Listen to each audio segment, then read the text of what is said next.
A. Kajian jaringan transportasi sebagai penopang pengembangan potensi wilayah. Pengembangan wilayah berdasarkan potensi merupakan salah satu upaya meningkatkan pertumbuhan ekonomi dan kesejahteraan penduduk, pemerataan pembangunan, serta meningkatnya lapangan pekerjaan. Terdapat beberapa permasalahan yang dihadapi dalam mengembangkan wilayah, yaitu A. Keterbatasan komoditas, B. Minimnya investasi, C. Rendahnya kualitas sumber daya manusia, dan D. Tidak tersedianya aksesibilitas dan fasilitas yang memadai. Permasalahan ini dapat ditanggulangi dengan memanfaatkan A. Teknologi penginderaan jauh, B. Sistem informasi geografis, dan C. 1. Sistem jaringan transportasi. Jaringan transportasi adalah jaringan atau grafik dalam ruang geografis yang menggambarkan infrastruktur yang memungkinkan dan membatasi pergerakan atau aliran. Sementara itu, transportasi adalah suatu usaha untuk memindahkan, menggerakkan, mengangkut, ataupun mengalihkan orang atau barang dari suatu tempat ke tempat lainnya. Transportasi memiliki fungsi dan manfaat yang dibedakan menjadi dua, yaitu untuk memperlancar kegiatan perpindahan manusia atau barang dan sebagai alat penunjang transportasi. Transportasi juga memberikan kontribusi yang besar sebagai penghubung antar wilayah satu dengan wilayah lainnya. Sistem informasi dapat berkembang dengan baik apabila didukung oleh beberapa hal berikut ini. 1. Ruang untuk bergerak. 2. Tempat akhir dan tempat awal. 3. Kendaraan sebagai sarana atau alat. Dan 4. 2. Kajian jaringan transportasi melalui peta, penginderaan jauh, dan SIG. Permasalahan yang sering terjadi adalah bagaimana wilayah tersebut dapat mengembangkan jaringan transportasi dengan berbagai potensi dan kendala yang beragam. Salah satu upaya untuk mengkaji dan mengembangkan jaringan transportasi adalah dengan menggunakan peta, penginderaan jauh, dan sistem informasi geografis. A. Pemanfaatan peta untuk kajian transportasi. Peta yang digunakan yaitu peta tematik. Peta tematik merupakan peta yang menggambarkan tema tertentu. Penggunaan peta dalam kegiatan transportasi dinilai sangat penting karena kegiatan transportasi berkaitan dengan data-data spasial. Secara umum, peta transportasi memberikan informasi tentang A. Pola jalur lalu lintas, B. Letak terminal, stasiun, pelabuhan, bandara sesuai dengan kelas dan jenis pelayanannya, C. Jenis dan kualitas jalur lalu lintas, D. Sarana dan prasarana pendukung, dan E. Klasifikasi jalan, dan sebagainya. B. Pemanfaatan penginderaan jauh untuk kajian transportasi. Karakteristik citra penginderaan jauh memberikan kontribusi dalam kajian transportasi. Semakin baik citra, semakin detail informasi yang diberikan. Dalam kajian laut dan udara bergantung pada kondisi iklim. Pemantauan cuaca dapat dilakukan dengan satelit NOAA.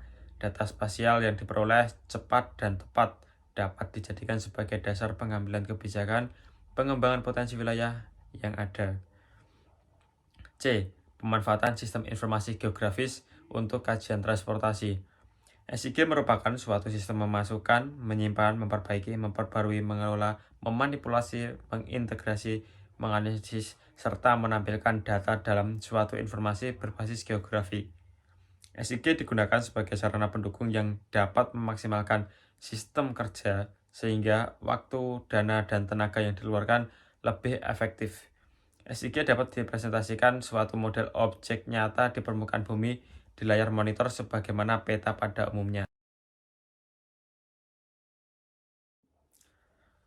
3. Kajian sumber daya alam sebagai pengembangan potensi wilayah. Pengembangan fisik dan sosial di Indonesia teruslah meningkat, dan tidak dapat dipungkiri bahwa pengembangan memerlukan sumber daya alam sebagai pemenuhan kebutuhan manusia. Supaya sumber daya alam dapat dimanfaatkan dengan baik, maka diperlukan pengelolaan yang membutuhkan informasi data keuangan yang tepat, yang kemudian informasi tersebut dijadikan sebagai perencanaan. 1. Penginderaan jauh untuk kajian sumber daya alam dan pengembangan. Penginderaan jauh merupakan salah satu teknologi terintegrasi yang dapat memodelkan permasalahan sumber daya alam, kaitannya dengan menjaga eksistensinya dan dapat dimanfaatkan dengan tepat. Secara umum, manfaat penginderaan jauh adalah sebagai berikut. A. Pemetaan sumber daya alam B. Sebagai sumber data kerusakan lingkungan yang disebabkan oleh banyak hal. C. Sumber data pemetaan potensi sumber daya alam. D. Pemantauan sebaran sumber daya alam. Dan E. Perencanaan. 2. Sistem informasi geografis untuk sumber daya alam dan pengembangan potensi wilayah. Inventarisasi sumber daya alam berarti pendataan kekayaan sumber daya alam sehingga diperoleh informasi jumlah dan sebarannya dalam waktu tertentu. Tujuan utama dari inventarisasi sumber daya alam adalah untuk mengetahui sebaran, jumlah pola, masalah yang ada, degradasi lahan, dan sebagainya, sehingga dapat digunakan sebagai acuan dalam pengelolaannya. Penggunaan SIG akan mempermudah dalam menyajikan informasi-informasi yang ada di permukaan bumi. Berikut ini manfaat dari SIG dalam inventarisasi sumber daya alam. A. Mengetahui sebaran dan pola sumber daya alam. B. Mengetahui jumlah sumber daya alam. C. Pemantauan kawasan potensial dan kritis. Dan D. Pemantauan rehabilitasi dan konservasi. 3. Peta untuk sumber daya alam dalam pengembangan potensi wilayah. Data yang disajikan pada peta sumber daya alam membantu pemerintah, masyarakat, maupun stakeholder dalam merencanakan pengambilan keputusan, pelaksanaan, pengawasan, dan evaluasi sumber daya alam. Berdasarkan peta sumber daya alam di suatu wilayah, pemetaan sumber daya alam membantu memperoleh informasi keuangan secara tepat, akurat, efektif.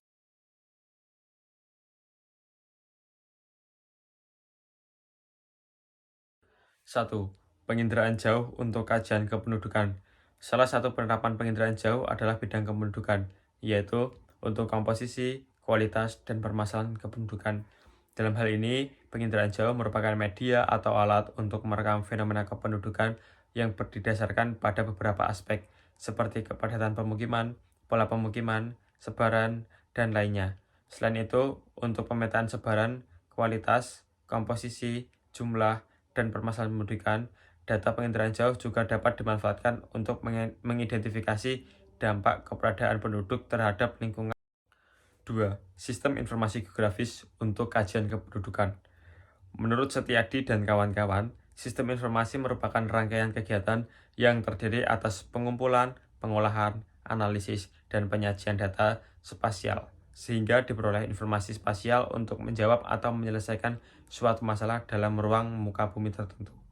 Secara umum, data kependudukan tersebut berkaitan dengan dua jenis data untuk mempresentasikan fenomena geosfer yang ada di permukaan bumi. Pertama adalah jenis data yang menyangkut tentang keruangan, yaitu data posisi, ruang, atau spasial, dan koordinat. Yang kedua adalah data yang mempresentasikan aspek deskriptif dari fenomena yang disajikan, seperti jumlah penduduk, wilayah administrasi, sebaran, batas administrasi, waktu tertentu. 3. Peta untuk kajian kependudukan.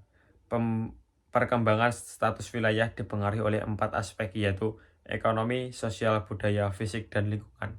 Berkaitan dengan sosial budaya, permasalahan yang dihadapi dalam pembangunan saat ini adalah sebaran dan kepadatan penduduk di setiap wilayah Indonesia yang tidak merata dan proporsional. Penyebaran penduduk yang tidak menyebabkan pertumbuhan ekonomi dan pengembangan hanya terkonsentrasi di wilayah kota, sehingga wilayah lain tertinggal. Pengembangan wilayah memiliki tujuan, diantaranya A. Mengetahui kuantitas dan kualitas penduduk. B. Mengetahui pertumbuhan penduduk. C. Mengidentifikasi hubungan sebab akibat antara perkembangan penduduk dengan berbagai aspek. Dan D. Memproyeksikan pertumbuhan penduduk dan konsekuensi serta pengaruhnya terhadap kajian potensi wilayah tata guna lahan. Pemanfaatan lahan membutuhkan kajian yang mendalam sebagai bahan pertimbangan pembangunan wilayah. Tujuannya adalah untuk menentukan lahan yang sesuai dengan peruntukannya. Dengan bantuan penginderaan jauh, dapat memetakan daerah yang sesuai dengan kriteria yang telah ditentukan tersebut. Kajian tata guna lahan juga dapat memanfaatkan SIG.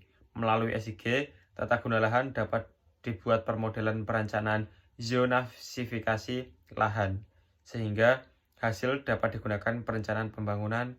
Inventaris penggunaan lahan sangat penting dilakukan untuk mengetahui perkembangan penggunaan.